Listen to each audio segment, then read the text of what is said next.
Hey, good morning, Pinelake family. I want to welcome all of you and everybody joining us online or across the state this morning. I am excited to be a part of the next installment in our series in Voices of Pinelake this summer. If you have a Bible, 2 Kings chapter 4 is where we'll be. Old Testament, 2 Kings chapter number 4. I want to tell you the story about a guy named Harvey Wilcox. Harvey was a real estate developer in the Midwest, a very wealthy man, and Harvey was a Jesus-loving man. And there was a vision that God gave him and his family to take all of those things, all of his resources that were vast and his heart for Jesus that was vast, and take it out to the West Coast. That they're underdeveloped part in the late 1800s, kind of still getting up off of its feet there, and not really much gospel or church saturation whatsoever on the West Coast in this day. And God just put it on Harvey's heart to say, hey, I want you to take all of your resources, your family, and anybody who will go with you to go start a gospel movement on the West Coast. And so he purchased a great deal of land just northwest of downtown Los Angeles and really began to invite families to come with him. He was so committed to the vision that anybody who wanted to join him in that mission and come move their family with him, he would give up a piece of land to them so that they would be able to live there on the land and be able to join them in the mission. Again, catalyzing a gospel-centric movement that would reach the West Coast and maybe even the world through the efforts and the resources of Harvey Wilcox and his family. That's the vision. And he gives his wife the task of naming this massive neighborhood, this parcel of land, this plot that he has bought. And she thinks about it for a minute, and then she names it after her favorite Midwestern estate, an estate called Hollywood. That's right, the Hollywood that you have come to know so well was originally intended to be the epicenter of a gospel-centric movement that would change the world for Jesus. Can we just say it fell short of the founder's vision? And I wonder if maybe you've been there, not Hollywood, that you've been somewhere where you had a vision in your minds, a version of events, a way that something was going to go. And then you ended up disappointed. There was something that maybe even the Lord put on your radar, something that you felt like he was doing, or maybe a vision that you had for your family or for your job or for your career or whatever it might be. And you just had this version of events. This is the plan. This is how it's going to go. And then it just didn't happen that way. Things that used to bring you so much hope and life and excitement now just produce disappointment. And you look longingly at what could have been. Maybe you're in a situation right now that it's just not the way you would have drawn it up. It's just not the way that you would have seen it coming, and there's no world where you expected to feel the things that you feel right now and be sitting in the middle of the things that you are sitting in right now. Something didn't go the way that it was planned, and you've been left with the question, what am I supposed to do with this? I think this feeling might be more pervasive in the rooms that you and I find ourselves in than we might realize. Here's what I mean. A couple weeks ago, I spent some time teaching at a camp for student ministry in North Carolina at a place called Ridgecrest, and there was 50 or 60 churches that kind of came together and did camp together at a place called, with a camp called Fuge. And I get to be a camp pastor from time to time with them, and one of the mornings is reserved for time for me to get to spend kind of humanizing myself a little bit for the group leaders there, and them getting to know me. I kind of tell my story and try to encourage them as I can. And so there came this morning, it was a Wednesday morning, and I went over and I sat with these adults that were kind of responsible for taking as many teenagers home from camp as they brought to camp, and that was kind of their job for the week. And so I'm sitting with these leaders, and I do my spiel of just trying to encourage and uplift them and kind of give them the gift of hope towards the end of the week. And I just am about to close the time, and I just sense the Spirit say, hey, ask them if there's any specific ways to pray. I was kind of to the concluding point, and I just kind of said, I'll pray us out. But before I do, is there anything that anybody wants us to pray for? And I'll just be honest with you, I was not prepared for what came next.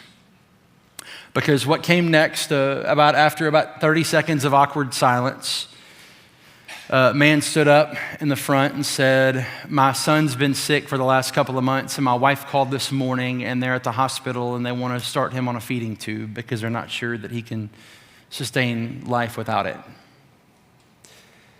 About 10 seconds later, another man behind him stood up and said, our church is hurting right now. Our pastor of over 20 years died unexpectedly 3 weeks ago.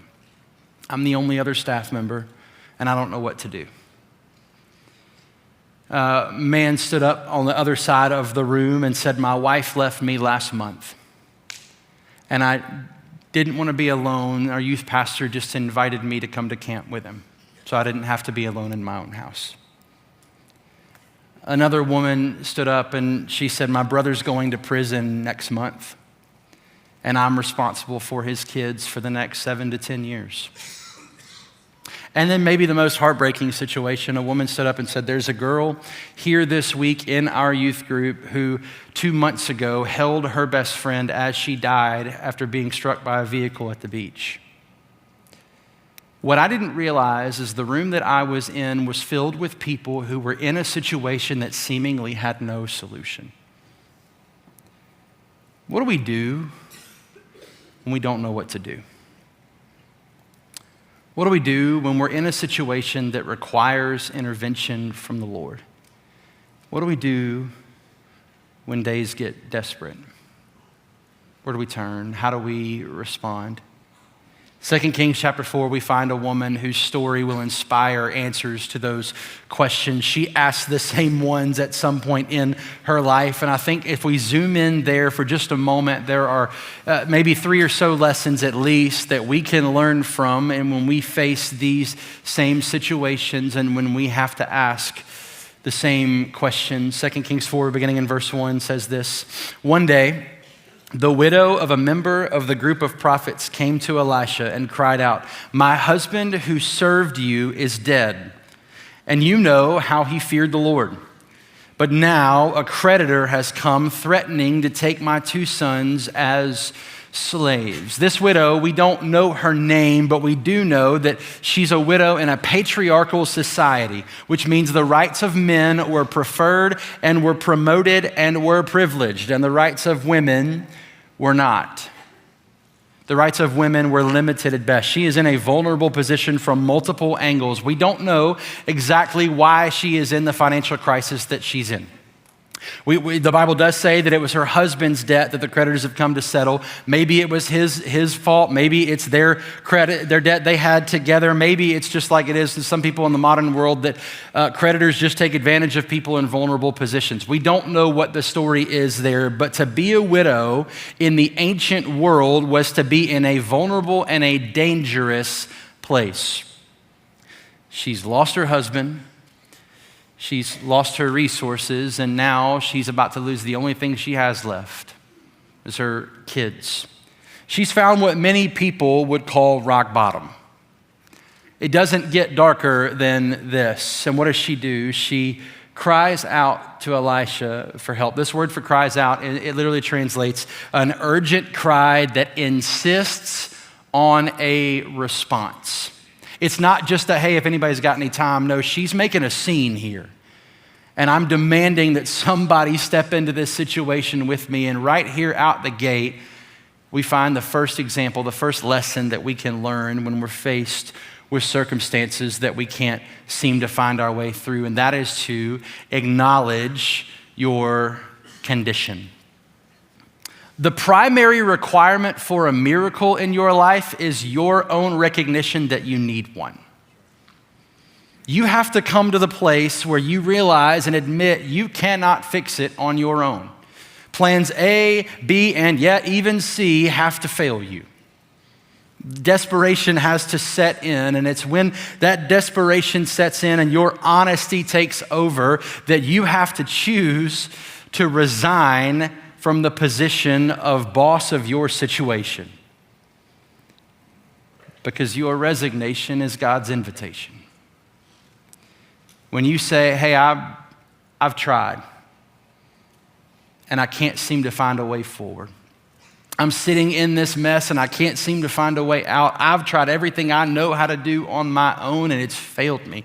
My friends have failed me. My advice from other people has failed me, and my own plans and strategies have failed me, and I am out of gas. It's when you take your hands off the wheel and God is able to step in and take over. It's simple, but it ain't easy. Right, our human condition, our pride can get in the way sometimes. That sense that I have a hard time admitting when I'm weak, when I'm not strong enough to handle it on my own. Our independence. I'm wired to just not ask people for help. I don't want to be a burden on anyone, or I just want to keep control the best that I can, and so I'm not going to open myself up to anybody else to help. My shame. Maybe some in the room today, you're sitting in a situation that you could actually honestly say, hey, I'm in a product of my own making right now. I'm laying in the bed that I made. And there's a shame element that says, I'm just not willing to say that out loud yet. I don't want to open myself up to the vulnerability that requires. Maybe for others, denial. I'm just going to look the other way and I hope that it gets better. Hope is a poor strategy.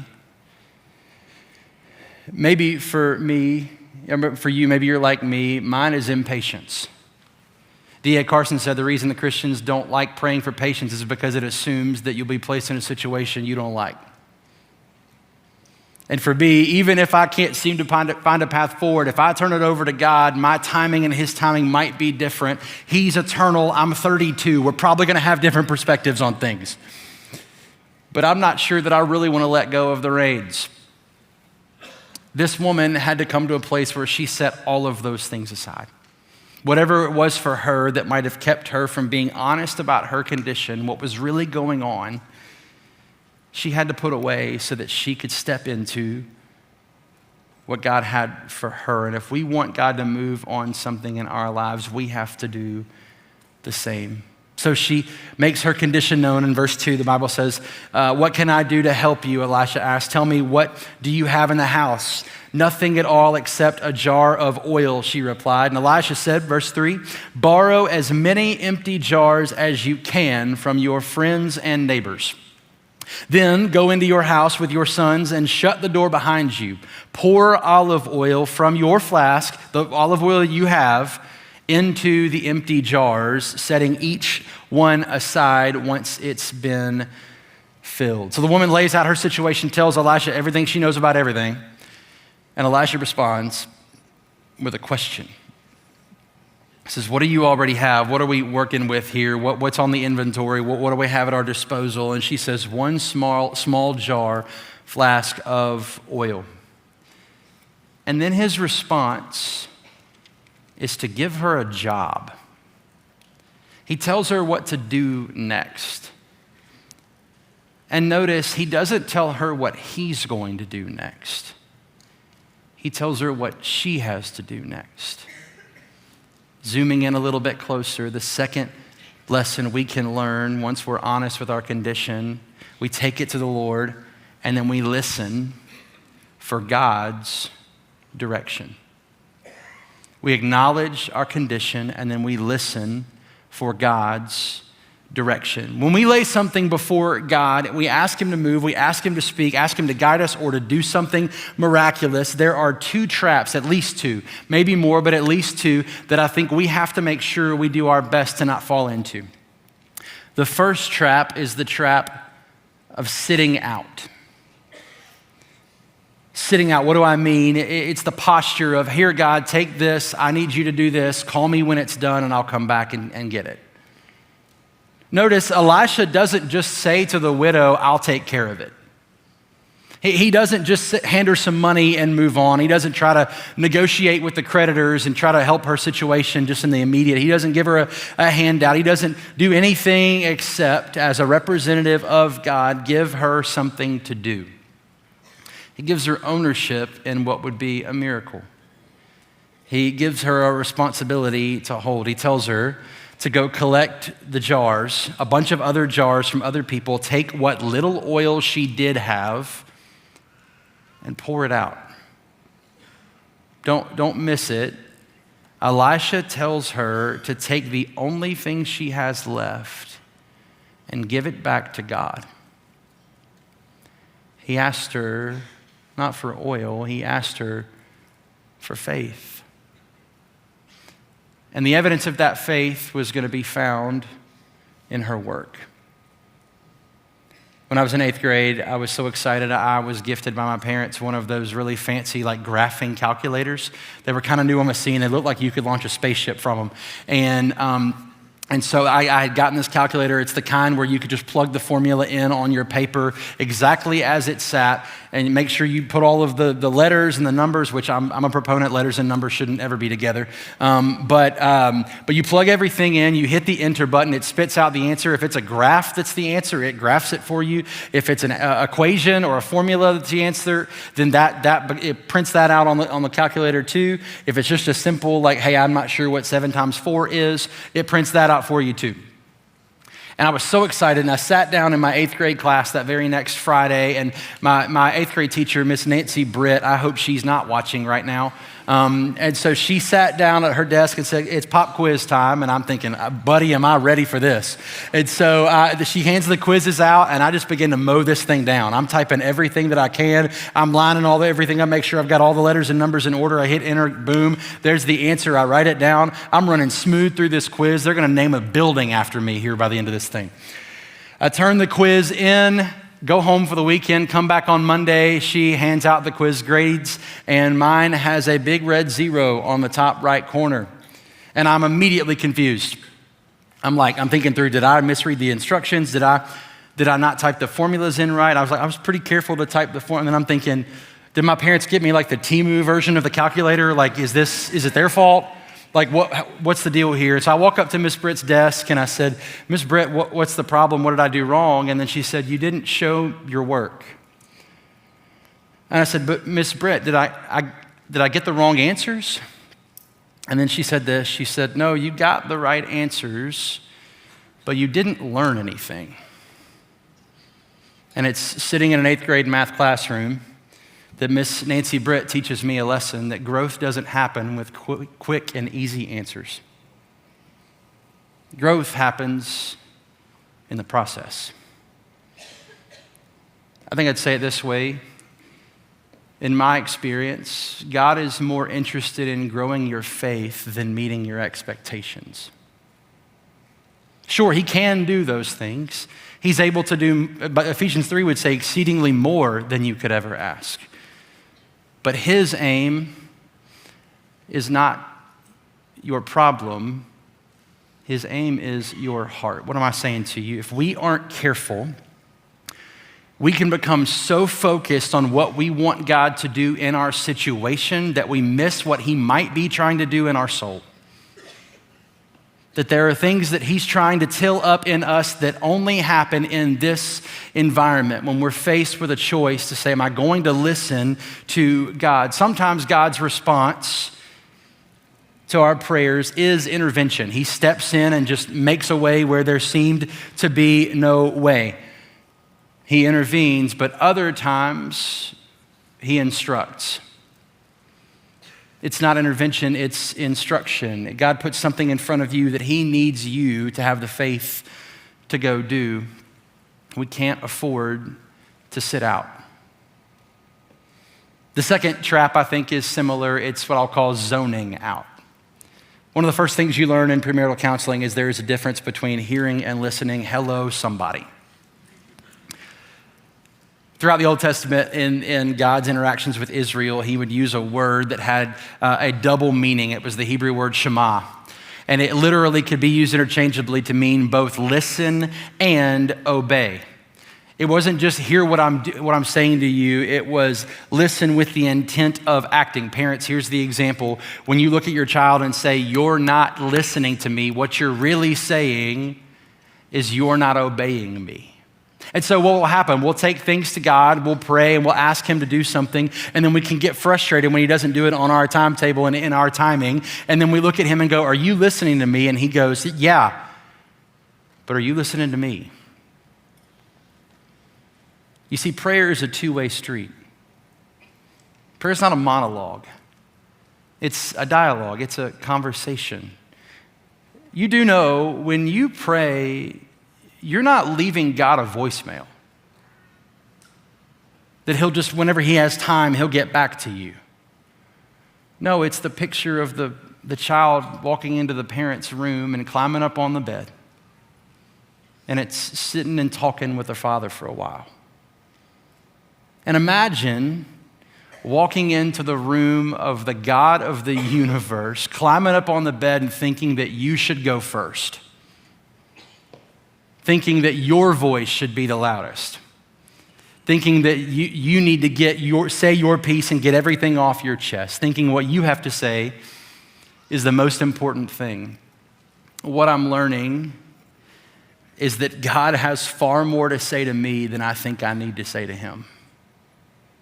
If I'll have a posture that listens with the intent of obeying, God, what do you want me to do in this circumstance? Not what do I want you to do, but what do you need from me? And I love it. That's what this woman does in verse 5. It very simply says, so she did as she was told. And as she does that, kind of some humanizing happens in my mind, right? I'm picturing this woman just walking around, knocking on a bunch of neighbors' doors, just asking for a whole bunch of Tupperware. And as she does that, I begin to realize that she probably has a reputation in her neighborhood. If her situation's as desperate as she's made it seem, this probably wasn't the first time she'd asked for help. People around her knew her circumstance, her situation. So she starts showing up at people's doors, just asking for any empty jars that she can find. And I'm sure she looked crazy to a lot of people. They knew she didn't have anything in her house, how desperate she was. What in the world could she need all of these oil containers for?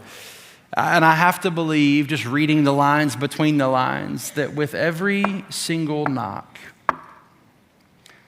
she began to ask the same questions in her own soul. What if this is a mistake? What if I'm going to look foolish? What if Elisha's wrong? What if I go get all these containers and there's no more oil than I already had? What if it's not going to happen? She's thinking, I know what little oil I have. It doesn't make any sense for me to have to go get all of these containers. And with every knock, she's questioning if this is actually going to happen. But here's what I want you to see. Even with all of those questions and all of that doubt, she collected the jars anyway. She still took the time to go prepare for what she wasn't totally sure was going to happen. You have to acknowledge your condition. You listen for God's direction, and I think you have to trust in God's provision. You trust in God's provision. There is a significant difference between believing that God can do something and believing that God will do something.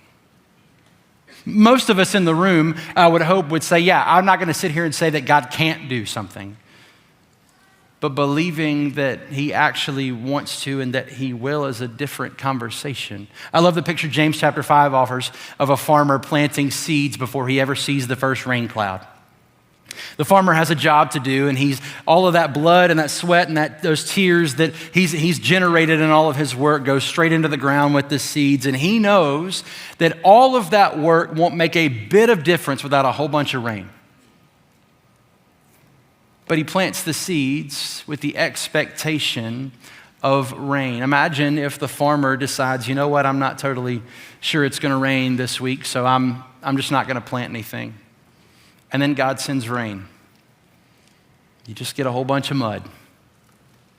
You get a mess. If God sends the oil and the woman doesn't have the containers for it, what do you get? A whole bunch of mess. This woman had to quite literally prepare for a miracle that she couldn't see yet. She had to prepare herself for what she wasn't able to comprehend in this very moment. There's a nugget I passed over a minute ago. In verse 2, when she uses the word and says, I have one small jar of oil, she uses a Hebrew word called asuk, and it means small flask, okay, individual size. When Elisha says, go get these containers from your neighbors, he doesn't use the same word. He uses a Hebrew word called kaleh, which means large storage containers. So the woman says to Elisha, this small jar is all I have. Elisha says, great, go get the biggest containers you can find and get a bunch of them. What's he saying to her? God is able to give you more than you're currently prepared to receive. So you better go get some jars. You better go prepare for God to provide. And so she did, as she was told. And verse 5 goes on and says, her sons kept bringing jars to her, and she filled one after another. Soon every container was full to the brim. Bring me another jar, she said to one of her sons. There aren't any more, he told her. And then the olive oil stopped flowing. And this is the kind of Inman commentary, just sidecar for a second. I think if she would have had another jar, that one would have been filled too. What am I saying? You will be filled to the degree of your openness. You'll be filled to the degree of your readiness for the Lord. I think it was Dr. Adrian Rogers that said this. I don't know how much of Jesus you currently have, but I know you have as much as you currently desire.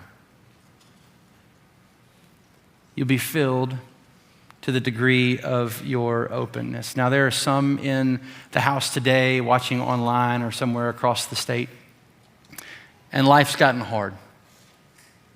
The lights of your soul have gotten a little dim. There's something you're sitting in right now that you never dreamed it up on your own, that you would find yourself there. And so when we kind of zoom in on this story, it kind of rings a little bit hollow for you. I can believe that happened for her, that's her story, but I'm not sure what it has to do with my own story. There's something going on around you with someone around you in your own life that you're just looking at it going, hey, I know that God is big and God theoretically can do something, but I'm just not totally sure what I'm supposed to do with that right now. I'm not sure that God could even really redeem or fix any of this right this second. There's just too messy. There's too much going on. And to that person, can I just offer a simple word of hope? Just a line for you to grab, just even for today. There's a picture of how big God is found in verse number 7. Remember, the woman's fear at the very beginning of the story was what? It was the creditors. All she asked Elisha for was help satisfying her debt. That's all she needed. Her creditors were going to come take her sons away. That's my biggest problem. That's what I want help solving. And so verse 7 says, when she told the man of God what had happened, he said to her, now sell the olive oil, pay your debts, and you and your sons can live on what is left over.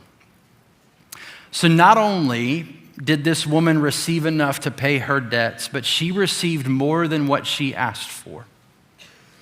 She said, if you will help me pay off the debt that I owe, and God said, not only will I cover your debt, but I will give you a new way of life. And friends, this is the clearest picture of the gospel I've got today.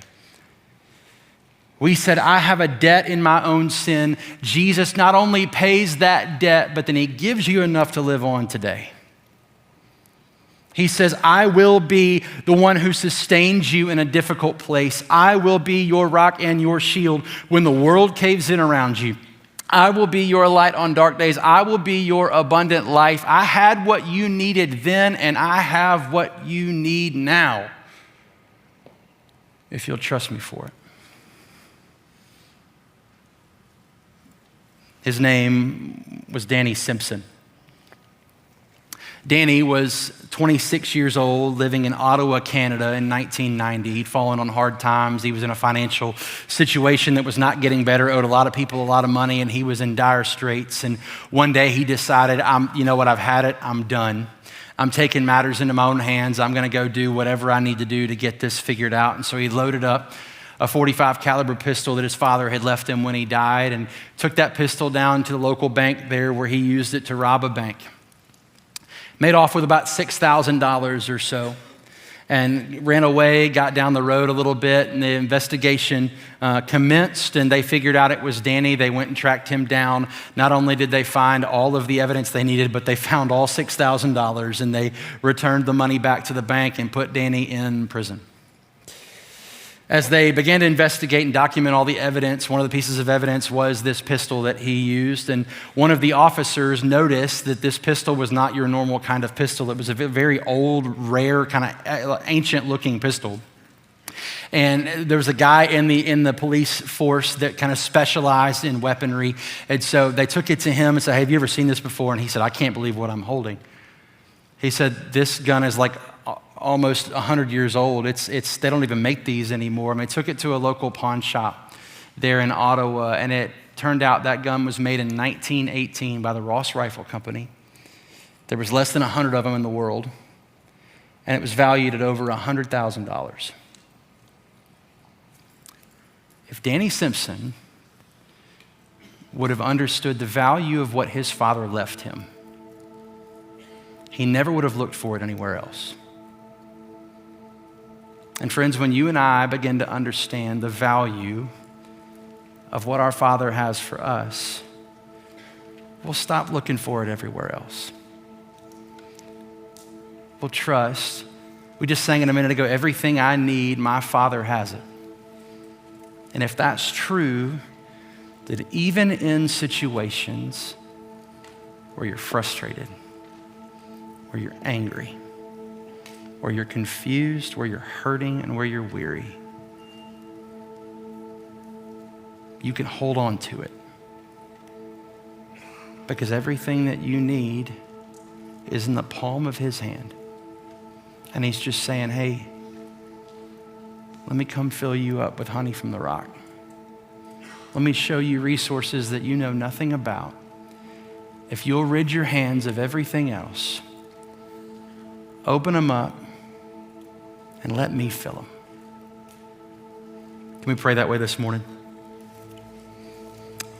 In a room this size across all of our campuses and even online, there's no way that I could know the significance of situations that walked into the room with you. There's no way that I could know what's been happening around you, the darkness that might be creeping into your soul even right now. But I do know that we're sitting in the presence of a God who is all-knowing and who is bigger than we could ever imagine. And he is so far upstream, and he is not biting his nails over what's going on in your life, because he has it. And so maybe for you this morning, you find yourself in a place where, hey, the first step I've got to make is being honest about where I am. I've been the one who's been trying to figure it all out and trying to be my own solution. And I end up just creating more problems, and I just need to say I'm done. I need to say I've had it. I'm out of options, and I'm gonna raise my hand and ask for help. Maybe for others in the room, you're in that kind of second category where you've been asking God for something, you've been believing and praying, but you haven't really opened your ears up to what it is that God might want to say to you. What role do you play in the miracle you're asking for? And then maybe for somebody in the room, you're just in a place where you've got to go get some jars. You've got to go plant some seeds. The evidence of your faith has got to be worked out in your preparation for God's provision. And you need to seek the Lord to figure out what those seeds are. Wherever you might be today, can I just encourage you that he's closer than your next breath? And he's waiting for you and has been all along. And so, Father, for my friends in the room today, God, I'm thankful for your word and how it penetrates our hearts, how it shapes us, how it offers us hope in so many ways. And so today, would you give us courage? Would you give us boldness and awareness of what it is that we need to do with you? Would you give us courage to come talk to one of our friends at the front this morning, those that can pray with and encourage us? It can be a source of life and love and hope to us. God, would you just open us up in a way that only you can? Would you find us available and faithful, even in this space? Would you bring light to darkness and hope to hopelessness? Would you be who you said you'd always be? And would we trust it today? In Jesus' name, amen.